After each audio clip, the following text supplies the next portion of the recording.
नमस्कार. हितगुजमध्ये आपले मनापासून स्वागत आहे.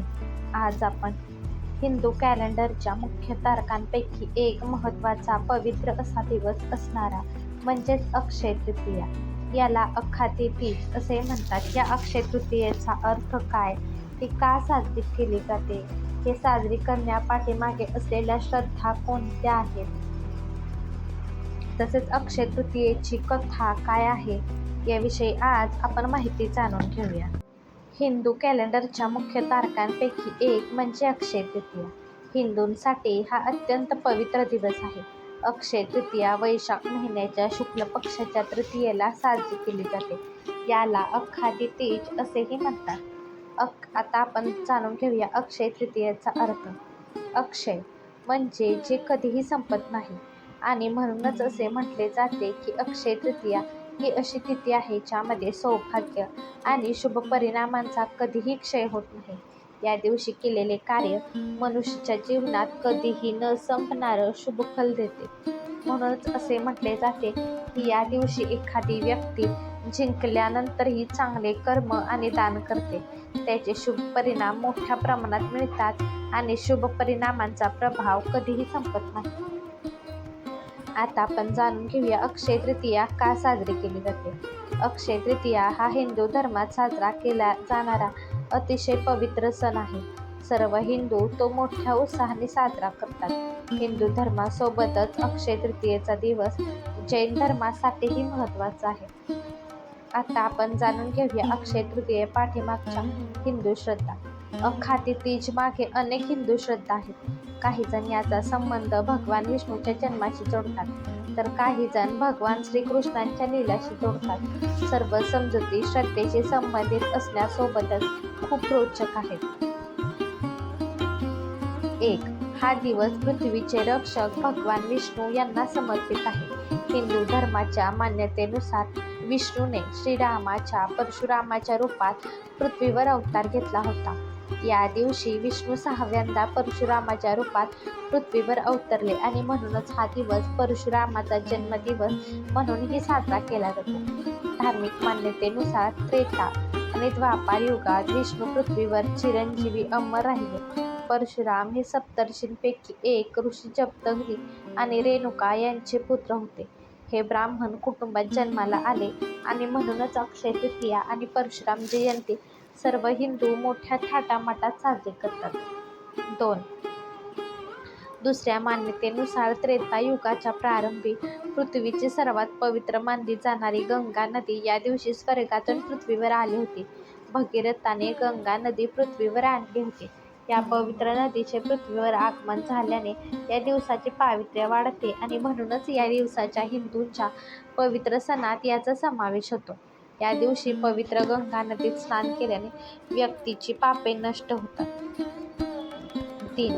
हा दिवस माता अन्नपूर्णा, स्वयंपाकघर आणि पाककलाची देवी अन्नपूर्णा यांचा वाढदिवस देखील मानला जातो. अक्षय तृतीयेच्या दिवशी आई अन्नपूर्णेचीही पूजा केली जाते आणि भंडारदारा भरून ठेवण्यासाठी आईकडून वरदान मागितले जाते. अन्नपूर्णेच्या पूजेने स्वयंपाकघर आणि जेवणाची चव वाढते. 4. दक्षिणेकडील प्रांतात या दिवसाची वेगळी ओळख आहे. त्यांच्या मते या दिवशी कुबेर म्हणजेच भगवानच्या दरबाराचा खजिनदार यांनी शिवपुरम नावाच्या ठिकाणी त्यांनी पूजा करून शिवाला प्रसन्न केले होते. कुबेराच्या तपश्चर्येने प्रसन्न होऊन शिवाने कुबेराला वरदान मागायला सांगितले.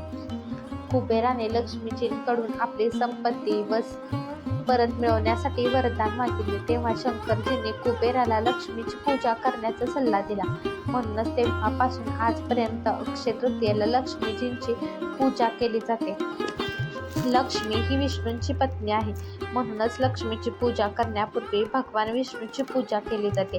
दक्षिणेला या दिवशी लक्ष्मी यंत्रमाची पूजा केली जाते, ज्यामध्ये विष्णू लक्ष्मीजींसोबत कुबेराचे चित्र असते.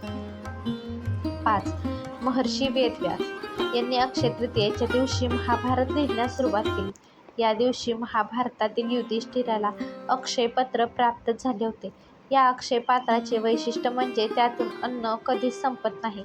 या पात्राद्वारे युधिष्ठिर आपल्या राज्यातील गरीब आणि भुकेल्या लोकांना अन्नदान करून मदत करत असे.